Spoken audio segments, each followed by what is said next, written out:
Welcome to NarrativeNook audio tales where enchanted stories come to life. If you enjoy our stories, please subscribe, like and share to support our channel. Enjoy listening. Mr. Ellison, why don't you just sign it? The assistant timidly advised. At this point, they had been left with no other way out. By signing the document, they could at least retain ownership over Ellison Group, allowing Harvey to continue managing the company so long as he did not step out of line. Even with Nicole serving as the additional overseer from then on, it would not affect the company's operation. Meanwhile, Thomas remained tight-lipped. After the assistant was done advising Harvey, who was speechless and unresponsive, he backed off and maintained his silence. For the next few minutes, the room became exceptionally quiet, creating a somewhat palpable tension. Eventually, Harvey picked the pen up, placed his signature on the blank section, and threw the pen down before leaving briskly. Thomas then sighed, feeling a sense of relief as he watched Harvey's figure recede from view. At the very least, he had dealt with one half of the problem. Now, the rest would be up to Nicole. With the document in hand, Thomas left Royal Creek Institute and headed to Riddle Corporation. Mr. Ellison, didn't you say you wouldn't interfere with this matter and would just wait for the results? Lulu looked at Thomas with some concern, worried that Nicole would be in a difficult position if he was here to plead on Harvey's behalf. Why, yes, but the result I wanted has already been achieved, Thomas replied, calm and indifferent as he looked at Nicole. Can I talk to you for a second? Lulu, ask the secretary to prepare a cup of coffee for Mr. Ellison, Nicole ordered. All right. Lulu nodded and left promptly. Soon after, the secretary brought the coffee in, and once she had placed it down on the table, she left. Lulu did not return as well, giving Nicole and Thomas the privacy to discuss the issue concerning Harvey. Mr. Ellison, what would you like to discuss with me? Nicole asked directly. Take a look at this. Thomas placed the document in front of Nicole. Nicole took the document out of its folder, and after perusing its contents, she frowned. Are you sure about this? He has already signed it, Thomas replied. But, Nicole stuttered, feeling a little hesitant. I don't want ownership over Ellison Group. That's why I chose you. Thomas smiled. It's because you don't want the company. I have done all of this to spare us further trouble and heartache, teach Harvey a lesson, and have you watch over him. Why don't you watch over him yourself? Nicole protested. In fact, after this succeeds, everything under Ellison Group will return to you, Mr. Ellison. That was the outcome she had planned, and Lulu's deployment had been nothing short of successful as well. In fact, everything would soon be settled once and for all. However, Thomas simply shook his head. I can't watch over him, and it's challenging to restrain him. You're the only one who can do it. So, in the end, you still gave in, Nicole said meaningfully. Somewhat. After all, my actions in the past were what made him what he is today. Besides, the company will ultimately end up in his hands. Indeed, Harvey would end up inheriting Ellison Group someday, even if ownership of the company had been returned to Thomas for the time being. He feared that Harvey would wreak havoc if he became even more hateful and unwilling to get his act together. That was why he had made his current decision. He believed time could heal all wounds, and that Harvey would come to understand the bigger picture one day. However, he was not sure if he would live to see that day. Above all, the only person he could entrust with his peace of mind was Nicole. The only person he truly believed in. The instant she came to learn of Thomas's intention, Nicole sighed in defeat. Aren't you afraid that he'll become even more radical because of this? Understandably, anyone who had ever dealt with Harvey would find that he was more trouble than he was worth. It was akin to disciplining a mischievous child. Being too lenient would have no effect, and being too strict would just traumatize him. He won't, because I believe you won't give him that chance to be that person. Thomas smiled, certain that Nicole was the only one who could handle Harvey. So, with such an important task assigned to me, don't you at least plan to reward me, Mr. Ellison? Nicole joked. Taking on this task meant she would likely have to deal with Harvey even more frequently in the future, and any further involvement with him in her life was the last thing she needed. What do you want? Just say it. After all, I had hoped you would become my granddaughter-in-law back when you were younger. Unfortunately, we lost you. Now, I really can't think of anything I can offer you in return. Thomas replied jokingly, as his mood had improved significantly. Well then. Nicole paused. Just stop feeling sorry for your grandson. Ha ha ha. As long as you keep him alive, I won't meddle in anything else. Thomas laughed. Well, he won't lose his life. That much I can guarantee. At most, he'll live in despair. Of course, she would not actively seek vengeance against Harvey if he wisened up and stopped trying to make her life a living hell. If he did, he would have nobody to blame but herself. I believe he will repent one day, and I also believe that Ellison Group will only improve from then on, Thomas said solemnly. This was his hope and his trust in the two individuals he had grown to care about. If he can manage the company without creating a mess, I believe he will, Nicole agreed. At the end of the day, Harvey was no slouch when it came to his work. It was just that his deep, unhealthy obsession with Nicole had led him astray. With the two individuals reaching an agreement, Thomas's mood improved. He even began to enjoy the coffee with great enthusiasm. Well, the taste is indeed good, but I have a bone to pick with you.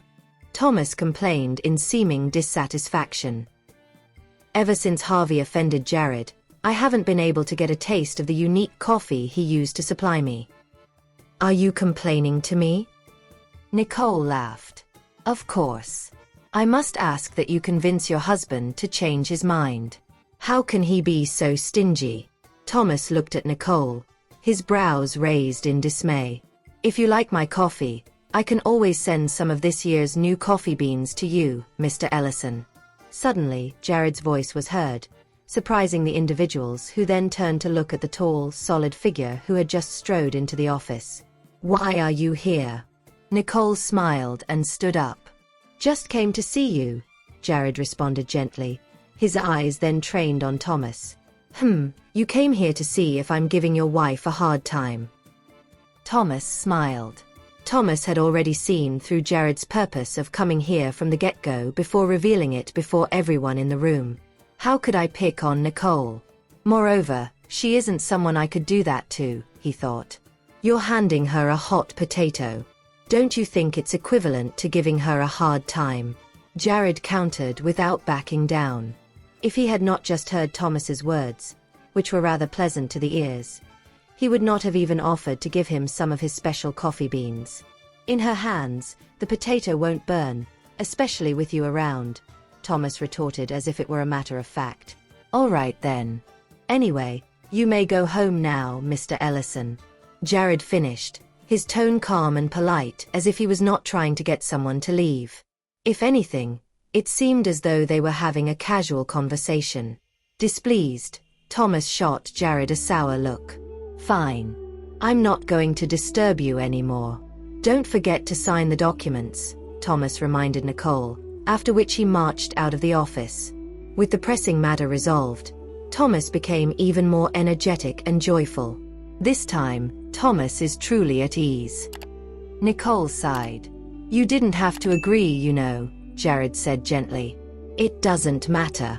The result would have been similar, and I never intended to leave Harvey with nothing anyway. Regardless of the outcome today, everything would still return to Thomas, who would in turn pass everything back to Harvey anyway. Jared then gently stroked Nicole's hair. I suggest leaving it to the others. Let them deal with it. Nicole smiled when she understood what Jared meant. Sure. With this document in her possession, she would not need to deal with Harvey personally anymore. She could always assign someone capable of handling him to liaise with him, ensuring that he would not cause any problems for them again. Moreover, after this experience, Harvey would likely be down in the dumps for some time. Knowing Harvey, signing this document was nothing short of a significant blow to him and his ego. After signing the document herself, Nicole looked at Jared and asked, Did you come all the way here just for this? Yes, Jared replied with a light snort. Do you really find Thomas untrustworthy? Nicole asked, unable to help but find this situation amusing. She understood that Jared's sudden appearance was likely due to him having gotten word that Thomas had come to see her. He was probably worried he might put her in a difficult position. However, none of them had anticipated the decision Thomas had made. "He won't hurt you, but he will still protect Harvey," Jared explained, stating the reason as to why he was worried that Nicole would be in a difficult position had Thomas chosen to plead with her instead. Had that scenario unfolded, Nicole would have no problem standing her ground if he was aggressive and tough in his approach. However, it would be challenging for her to decline him if he had resorted to emotional pleas instead. "Don't worry. After all that has happened, I won't give Harvey a chance to fool around again," she declared. Even if Thomas's heart had softened, hers would not. Upon hearing that, Jared gently stroked Nicole's hair, his eyes filled with loving tenderness. "That's good. But seriously, Thomas's proposal isn't bad. It's a win-win situation." Nicole shrugged, thinking that Thomas had probably busted his brains trying to come up with this solution. Nicole, Mr. Ellison just..." Lulu pushed the door and entered just to see Jared standing there. She froze for a moment, whereupon she flashed him an awkward smile. "Oh hey, Mr. Johnston. You're here too. What's the matter?" Nicole asked Lulu. "I just saw that Mr. Ellison has left, so I came over to ask how it went," Lulu answered. She was genuinely concerned about this issue, as such opportunities were rare to come across. In response, Nicole handed the document to Lulu and said, "Take a look at this." "Oh." Lulu grabbed the document, and after reading through its contents, her eyes widened in astonishment. "Is this what he actually suggested? Heavens, this is really unexpected. I thought Thomas had come to intervene on Harvey's behalf," she thought. "Get a reliable person to take care of this, please," Nicole ordered Lulu. "Okay." Lulu beamed in satisfaction. "Holding this document feels so good. It holds so much power. I'm sure Harvey is furious right now." Nicole shook her head with a wry smile etched on her face. "It's more like a curse, I suppose." "Yes, specifically designed for Harvey, that troublemaker." Lulu pursed her lips indignantly. "Let's see if he dares to act smug and create another mess for you in the future." Unable to contain her amusement, Nicole laughed at the look of annoyance on Lulu's face. "I think you should be more concerned about the possibility that Harvey won't just give up.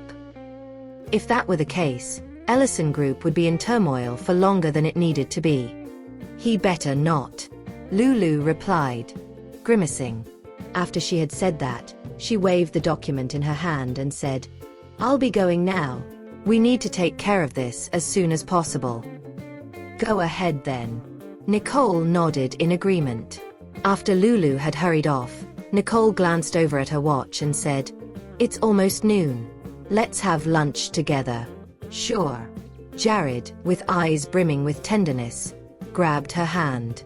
Then, the couple left the office together.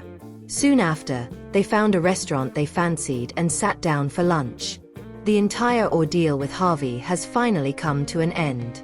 "We should be able to live in peace for now," Nicole sighed.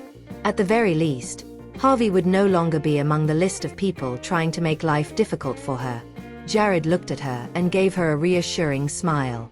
"Let's eat. There's no need to worry about people who don't matter." "You should go ahead too," Nicole smiled and reached over to feed Jared some of what was on her plate. With a shared glance, the couple proceeded to enjoy their lunch joyfully and affectionately. Meanwhile, the atmosphere was much darker in Harvey's office back at the headquarters of Ellison Group. "Mr. Ellison, it's lunchtime. Are you really not eating?" his assistant whispered, attempting to persuade Harvey to have a bite. "I'm not eating. Get out," Harvey roared angrily, leaving the assistant with no choice but to leave.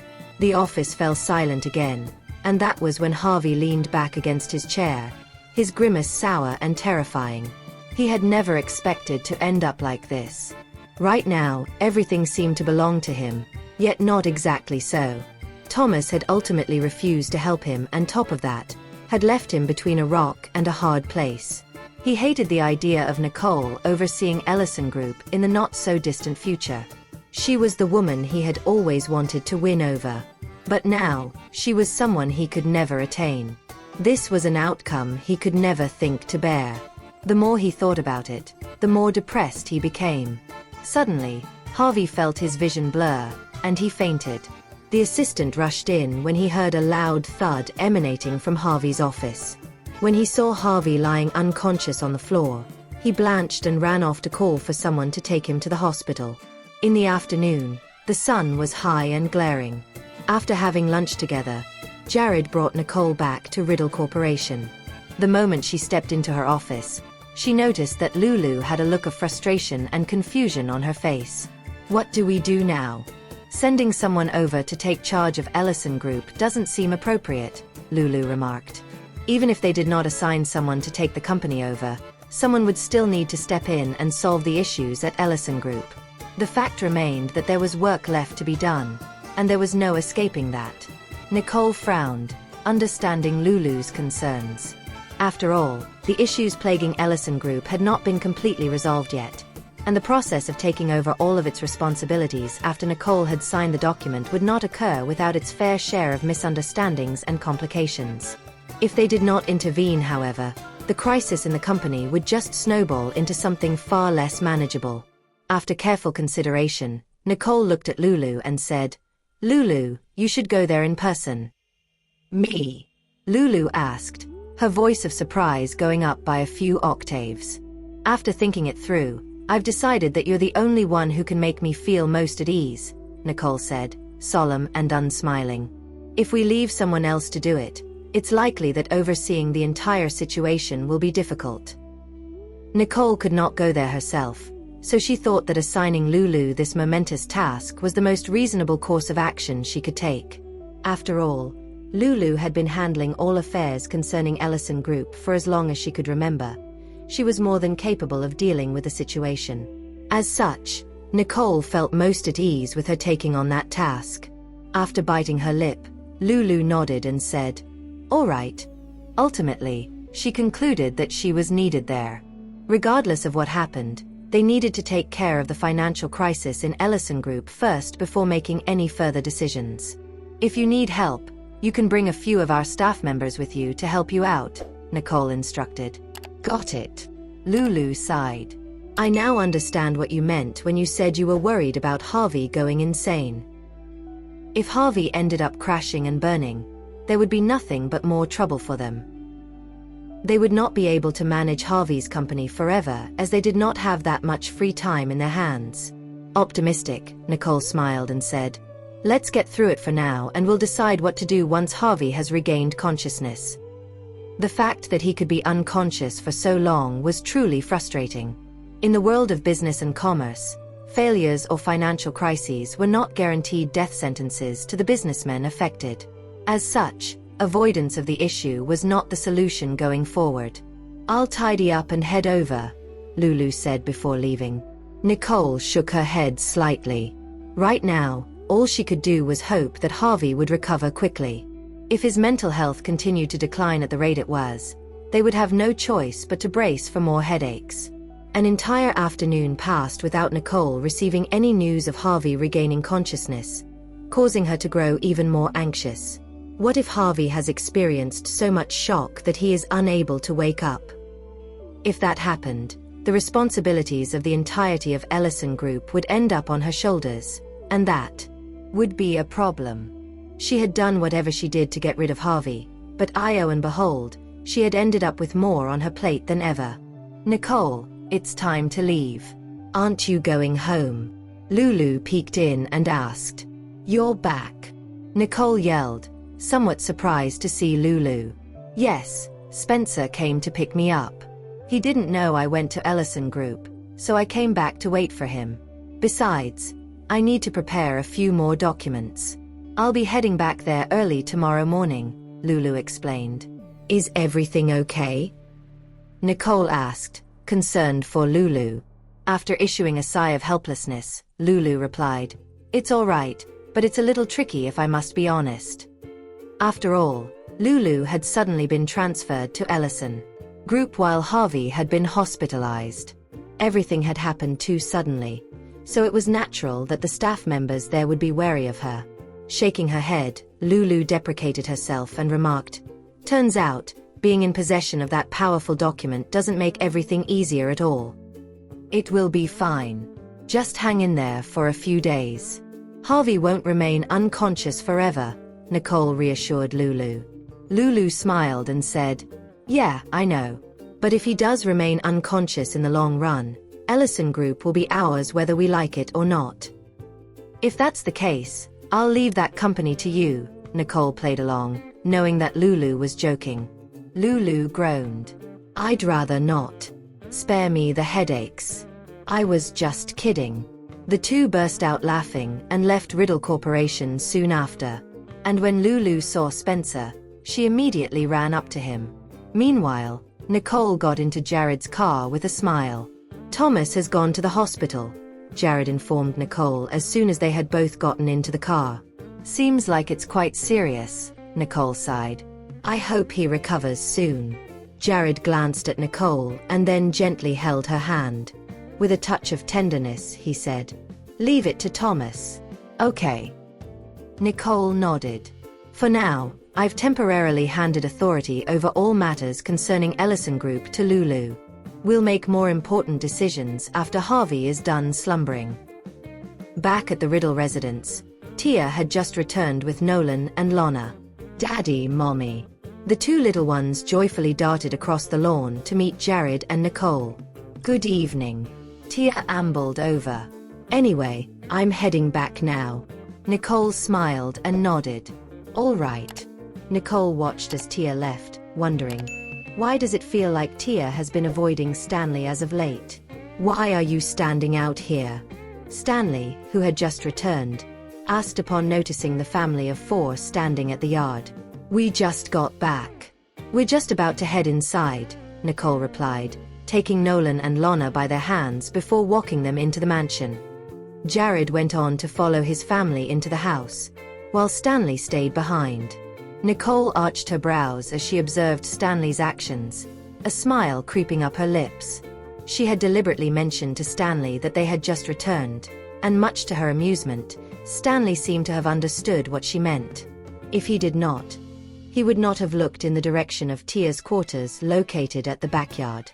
At this time, he should be able to see Tia. Indeed, Stanley was looking at Tia, though he had caught nothing but a fleeting glimpse of her back, which quickly disappeared into the house. His gaze remained fixed and unwavering. After a moment of hesitation, Stanley made a beeline to Tia's quarters in big strides. Things had settled down now that Cherry had left. However, he still could not shake the feeling that Tia had become more distant for the past few days. Today was a good opportunity for him to make his feelings obvious to her, so Stanley wondered, why not clarify things with Tia? After a few seconds, he arrived at the house in the backyard, where he saw Tia in the kitchen preparing dinner for Mrs. Wallace Sr.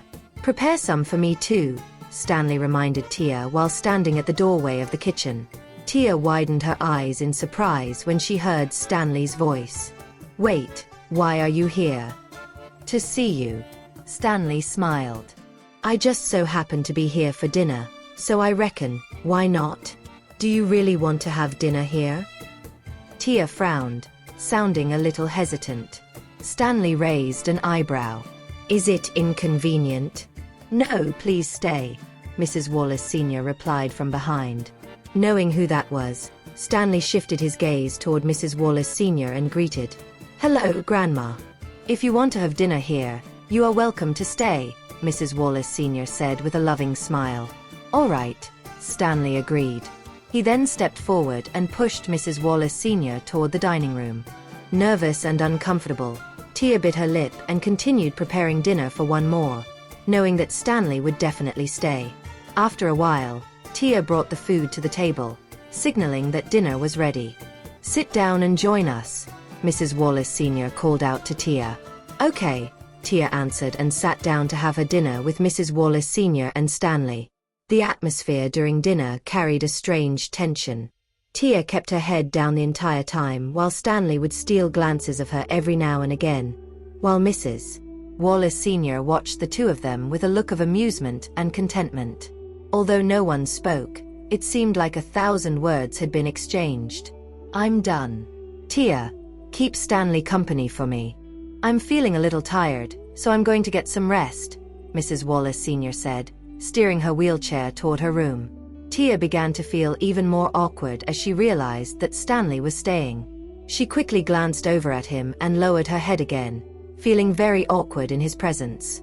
Stanley could not help but sigh when he saw her reaction to him sticking around. "Am I that scary?" "No," Tia shook her head, changing the topic. "Let's eat." "I'm done eating," Stanley declared. He had just finished, but Tia did not even dare to look at him. She had even asked him to continue eating, which amused him. "Oh, I'm almost done too. Let me clean up." Tia stood up and began to tidy the table. Stanley then asked, "Are you sure you're done eating?" "Yeah," Tia replied. However, as she lowered her head, she realized there was still plenty of food left on her plate. Unable to help the feeling of embarrassment she was feeling, she sat down again. "I'm almost done," she added. Stanley flashed her a smile of satisfaction as he watched her gobble her food down. Although she appeared to be eating with her head hanging low moments ago, she had not really been eating. Instead, she had been daydreaming the entire time. Now that she had gotten a proper bite, he felt relieved. Everyone had to eat, and no one should go to bed on an empty stomach, least of all Tia. After clearing her plate of her food in short order, Tia scrambled to clean the table. "Let me help you with that." Stanley stood up. Stanley offering to help with clearing the table was something Tia did not see coming. She was so shocked that she almost dropped the plates she was holding. "It's fine. I can do it myself," Tia declined, figuring that it would be inappropriate to let Stanley wash any of the dishes. "Don't worry. I can help," Stanley said, holding the dirty cutleries and plates as he made his way to the kitchen. Seeing that, Tia could only follow him from behind. "Just leave them there.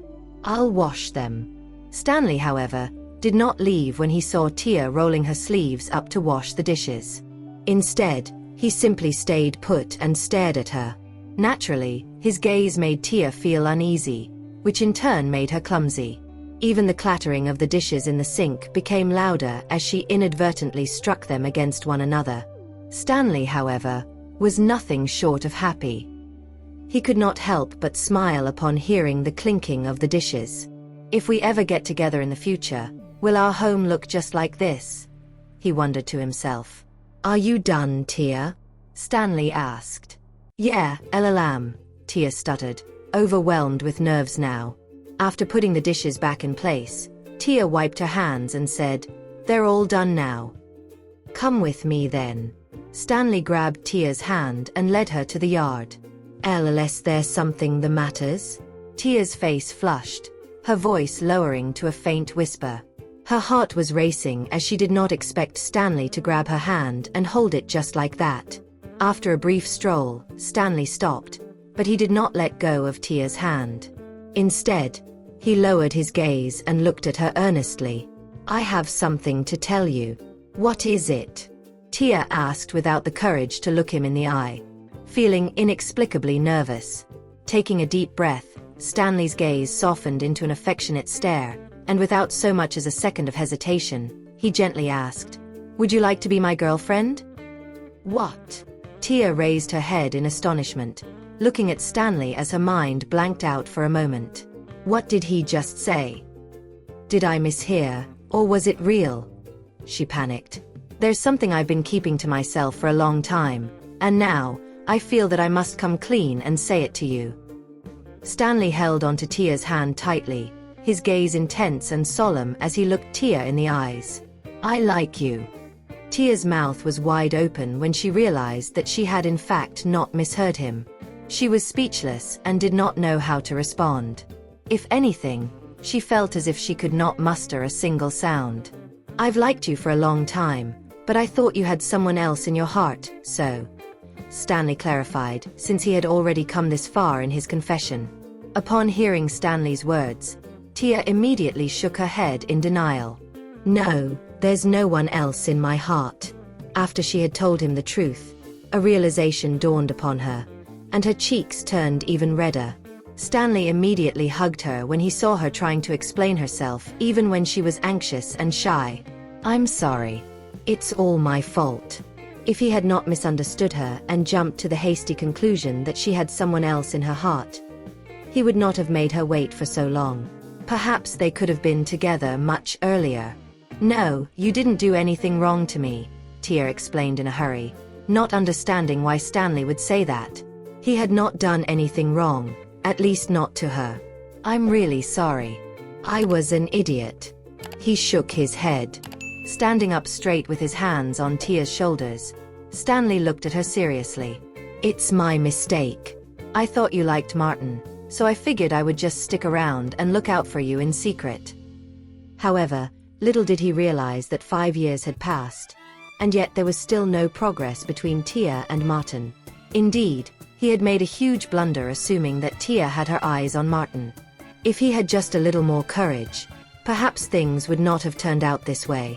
Fortunately, fate had been kind to him, making it so that Tia was not the one who got away. "Martin and I." Tia gritted her teeth, beginning to understand what Stanley was talking about. "There's nothing going on between us. I think he probably treated me well only because of Nicole."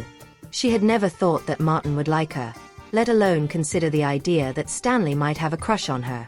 However, over the years, she came to learn that Stanley would always be there to help and support her whenever she found herself in a rough spot.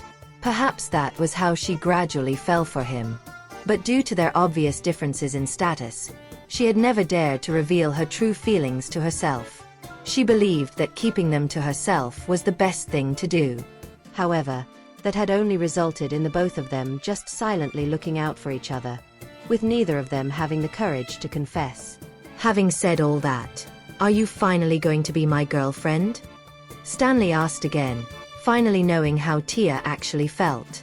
Tia bit her lip and lowered her head shyly, remaining silent and unresponsive. It was not that she did not want to say yes, but she just could not utter a single word. Noticing that, Stanley came up with an idea, in which he deliberately sighed and explained, "I don't have much time left. If I don't get a girlfriend soon, my parents will set me up with someone else. By then, I won't have the right to resist, no matter who that woman is and how compatible she is with me." "You're going to get married? Why the rush?" Tia immediately looked up in shock, her eyes wide and her forehead creased in worry. Why is Mrs. Riddle in such a rush to find him a partner and get him hitched? Does she not care about who the girl is or about Stanley's feelings for the matter? Tia wondered. Perhaps they think I'll never be able to find a girlfriend on my own. Stanley shrugged, seemingly helpless and defeated. "If you're not in a rush to get married now, I can be your girlfriend," Tia replied with a solemn look etched on her face. "That way, Mrs. Riddle won't get to force you to marry someone you don't like." Stanley then smirked. "So, that's a yes?" Tia blinked, and it was only then she realized that she had walked right into Stanley's trap. "You tricked me." Overjoyed, Stanley hugged Tia again and said, "One didn't. Every word I said is true. You can ask my mom about it tomorrow if you still have your doubts." Although he had tricked her into revealing her true feelings, everything he had stated was true. Besides, it would make no difference who he married should Tia not agree to be together with him. All he would feel was misery and unhappiness. But Mrs. Riddle has never been as strict and conservative as you paint her out to be. Why would she be in such a rush this time? Tia was confused. "None of that matters anymore. All that matters is that you're my girlfriend now," Stanley said, his eyes brimming with affection.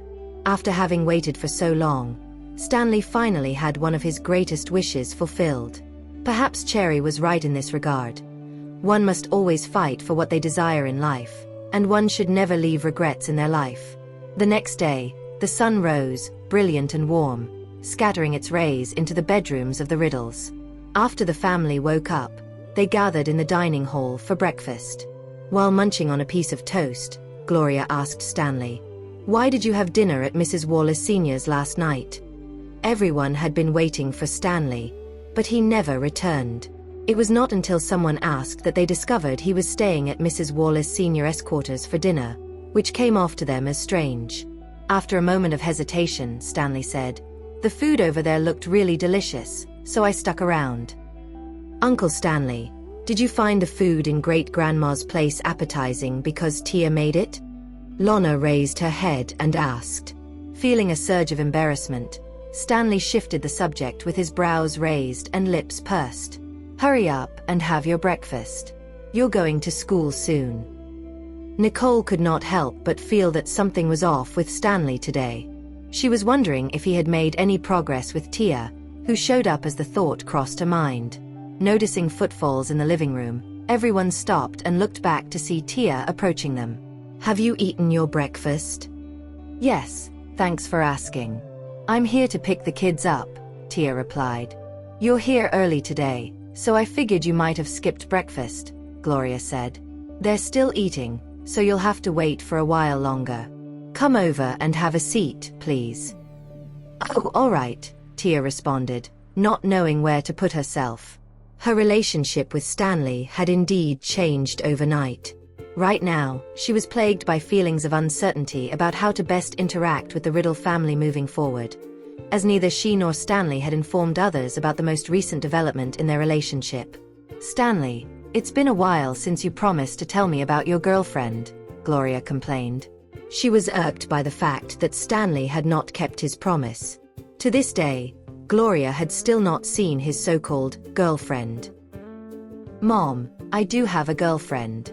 Please just give me one more week. I'll surely bring her to you," Stanley pleaded. "What are you even up to, getting all mysterious? Don't beat around the bush," Gloria warned. "I won't, there's no point in doing that. You'll know when I bring her home," Stanley promised. "Okay then. I'll grant you another week. But mark my words. You'll know the consequences of lying to me, young man," Gloria warned before she piped down and stopped pursuing any further.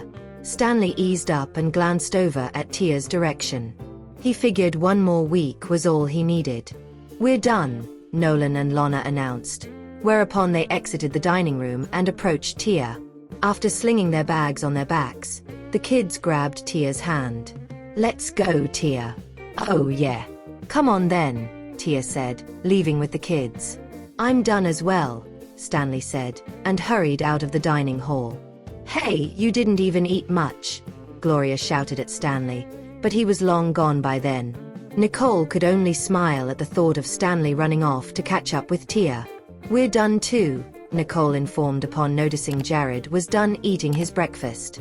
"Oh, you're moving as well?" Daniel asked. "Yep, we're heading off to work," Nicole said and left. The house instantly fell silent, causing Gloria to let out a sigh. Just like that, they're all gone. Daniel, however, began chuckling at how out of place her sadness was. "Aren't you going somewhere later?" Gloria would be making her way to her brother's house later to help him out with something. Even if the kids were at home today, Gloria would not be. "I'm just being sentimental. The kids will leave one day when they're all grown up," Gloria replied, shaking her head. "If so, why don't you stop rushing Stanley into marriage?" Daniel teased. Gloria was repulsed by the idea, and that was when she argued, "I didn't mean it like that. The kids will all eventually have their own families. We won't be with them forever." "Ha ha ha," Daniel laughed. "You just tend to overthink when it comes to the kids. Who will take care of my children if I don't?" Gloria defended. "Yeah, I get it." Daniel relented. "Anyway, you better eat up. I'll send you to your brother's when you are done." Remembering her schedule, Gloria continued her meal with Daniel right beside her. Meanwhile, Nicole and Jared had already left home and were on the way to their workplaces. All of a sudden, Nicole heard her phone ringing, and when she saw that Lulu was the one calling her, she answered. "Hey, what's up?" "Harvey is now awake, but he's in horrible condition. Unfortunately, the worst-case scenario just happened. Harvey has become a broken man," Lulu sighed. Nicole had initially thought that she could be at ease once Harvey regained his consciousness. However, Harvey's current condition was anything but favorable. If anything, she should have stayed unconscious. Is Thomas still in the hospital? Nicole asked. He's still here, worried sick about Harvey, Lulu replied in defeat. Nicole paused and thought for a moment, after which she ordered, "You should go ahead with your work at Ellison Group. Give him a few more days to process the reality around him and get his act together." "All right," Lulu agreed, knowing that it would be a waste of time for them to expect anything from Harvey at the moment. As she hung up, Nicole frowned in frustration. Was the blow too strong for Harvey to handle? "Do you think Harvey will recover?" Jared asked, his gaze conveying a hint of coldness. Nicole shook her head in response. "I'm not sure about that. We'll just have to keep an eye on the situation for a little longer. Right now, there is just no other way." Regardless of whether the situation improved or not, Nicole had no choice but to accept that the recent turn of events was beyond her control. All she could do was wait. Holding Nicole's hands, Jared assured her, "Don't worry. Just focus on your work." Harvey deserved everything that had happened to him, as the hell he was in was one of his own making. Even if they intended to let him off the hook, Harvey would still have refused to let anything slide. There was nothing they could have done to influence his decision and his mindset. Understanding what Jared was trying to say, Nicole nodded. "I get it." Upon arriving at Riddle Corporation, Nicole got out of the car and strode into the building. Jared then turned to Max and ordered, "Let's head to work." "Yes," Max replied. He then ignited the engine and asked, "Mr. Johnston, there's news about the organization, Eastern Falcon. It's said that they've been trying to contact Lawrence as of late. Do you think they'll join forces?" "What about Damien?" Jared asked. "Why would Eastern Falcon contact Lawrence?" "He went to breakfast as usual. I think it's because the person he's waiting for has not shown up," Max answered.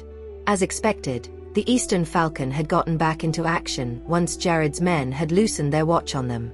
However, it was strange that the Eastern Falcon was more eager to contact Lawrence rather than Damien. As of now, Jared's allies were still uncertain of the organization's motives. There was also the possibility that they wanted to team up in order to get something from Lawrence. As for Damien, he had been rather quiet lately, not unlike his usual self. He had been visiting the same cafe, waiting for more information every day.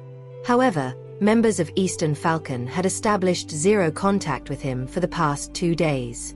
Sensing something off, Jared calmly ordered, "You should still keep your eyes on them." Jared figured a problem would surely occur since they had become active once again. "Yes," Max replied.